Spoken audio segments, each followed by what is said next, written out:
The truth about depression. If you read my article, The Truth About Anxiety, you'll be familiar with this series. I attempt to raise awareness of mental health conditions, educate and challenge stigmatization. Despite the fact that depression affects approximately 300 million people around the world, there is still some confusion surrounding its nature. Today, we will hopefully put that confusion to bed. We will largely focus on a neurobiological account of depression. However, if you'd like to read into more explanations of depression, click the link in my article. Anyway, let's get started. Understanding depression. Before we can discuss how depression works, we must first look at what depression actually is. There are many answers to this question, however, we'll start with how it differs from everyday experiences. Many of us have our down days. Wrongly, depression is often associated with just feeling sad.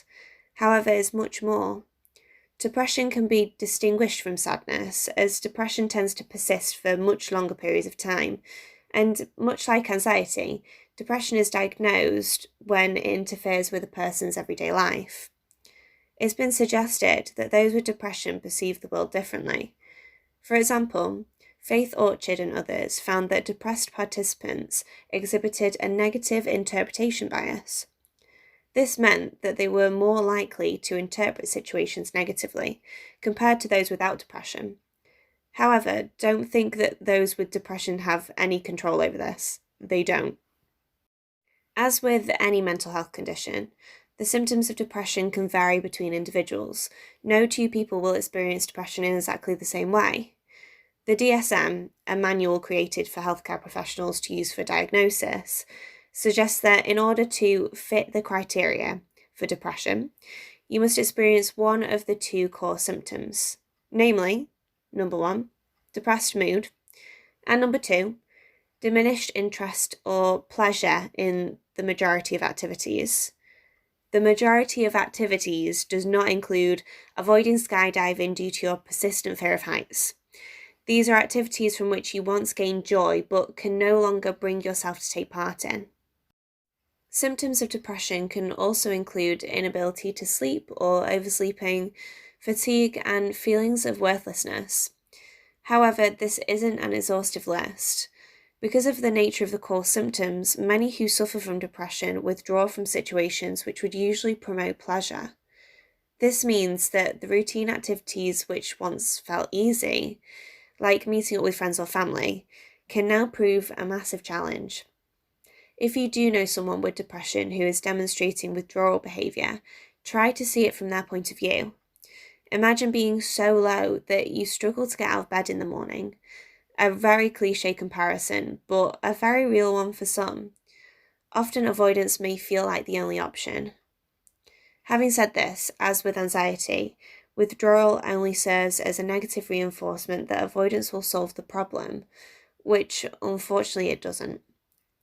Common treatments for depression include CBT, a type of therapy we encountered previously, interpersonal therapy, IPT, which focuses on your relationship with others, and the most widely known, antidepressant medication, which we will look at later.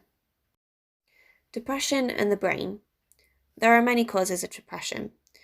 The most common belief is that it results from a chemical imbalance, but this doesn't capture its complexity. So let's break it down a bit. There are 3 main areas of the brain which are often associated with depression: the hippocampus, the prefrontal cortex, and the amygdala. Let's start with the hippocampus. The role of the hippocampus is to store memories and regulate hormone production. Today we're interested in the hormone cortisol, although this isn't the only chemical which may cause depressive symptoms. Those with depression experience elevated levels of cortisol. Too much of this hormone can stunt production of new hormones. Usually our brain is in constant production of neural pathways, so we are able to maintain the things we know and build on the things we don't. If this doesn't take place, this can cause the hippocampus to shrink. This partially explains why some of those with depression experience memory problems. The prefrontal cortex is responsible for making decisions, forming memories, and regulating emotions. With an excess of cortisol, the prefrontal cortex also begins to shrink.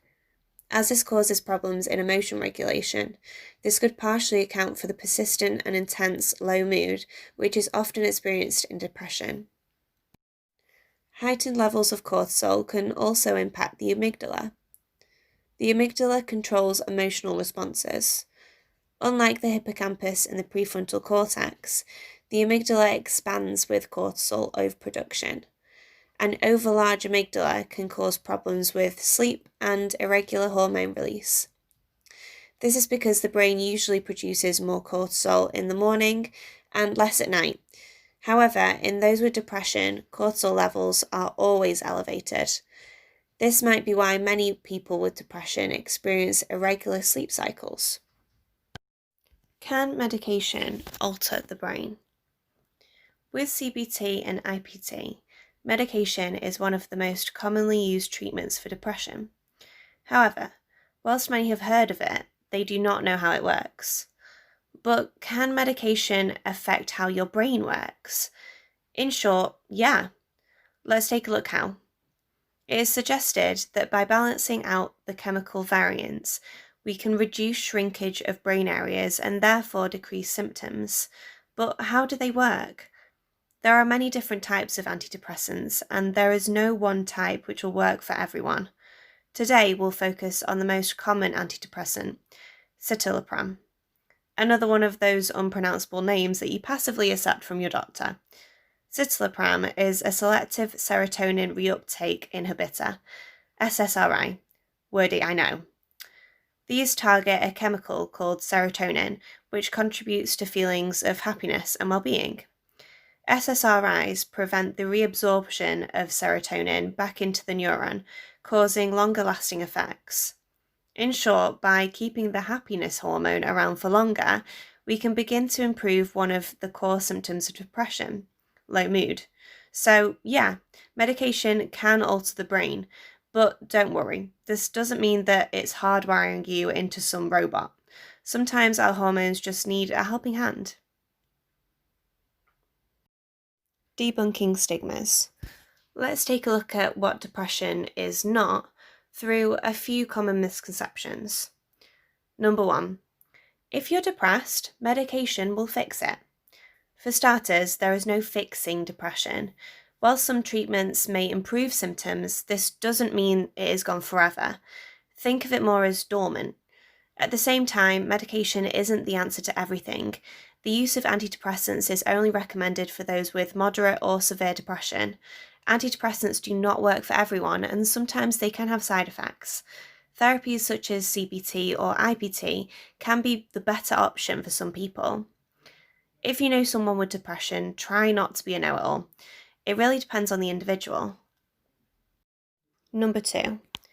People with depression should just snap out of it. If they could, they would. As we discussed above, it is believed that those with depression can have a fundamentally different view of the world, often due to chemical imbalances in the brain, so it's really not that simple. Number 3. Depression is caused by going through a tough time. Although significant negative life events can increase the likelihood of depression, it isn't a simple case of cause and effect, like most things in psychology. Depression is most likely caused by a combination of factors, and it shouldn't be oversimplified. Number 4. Those with depression are just weak and lazy. A big no. It's hard to believe that some people actually think this. Depression can happen to anyone, and those with depression are not any less strong. If the person is withdrawing, some wrongly see this as laziness. However, hopefully after reading this, you will now understand that it's not a reflection of the person, but a symptom of their mental health condition. I hope after reading this article, you will have a better idea of what depression is and what it's not. If you are suffering with depression or know someone who is, I have included some links in my article that you might find useful. Don't forget to subscribe on my homepage to keep up to date, and happy learning!